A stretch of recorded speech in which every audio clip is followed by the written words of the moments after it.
Welcome to Lamination Depot. Today we'll review 3 easy steps on how to use one of TruBind's desktop binding machines, the TB-S20. The TB-S20 fits perfectly on any desktop, freeing up the workspace to optimize your workflow. Once properly set, you're able to achieve a consistent and professional finish every single time.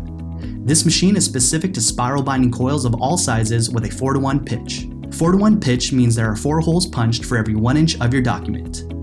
The TB-S20 is designed to punch up to 20 sheets of 20-pound paper at a time with a choice of 3 different depth margin sizes, which are 4.5, 6.5, and 7.5 millimeters. The depth, which is adjusted from the left side of the machine, allows you to choose how far from the edge you want the holes to be punched. It's best practice to choose a larger depth margin size for thicker projects. Today we're preparing to punch a stack of 8.5 by 11 inch documents with front and back covers bound with an 8mm coil binding spine.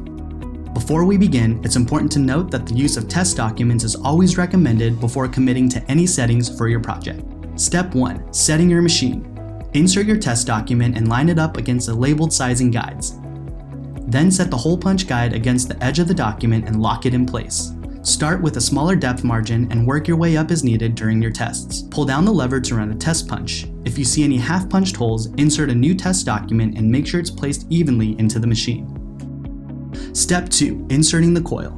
Simply hold your pages in place and insert the coil into one end and twist until it's centered on your document. A pro tip, especially for thicker projects, is to place it on the edge of the machine as you guide the coil through.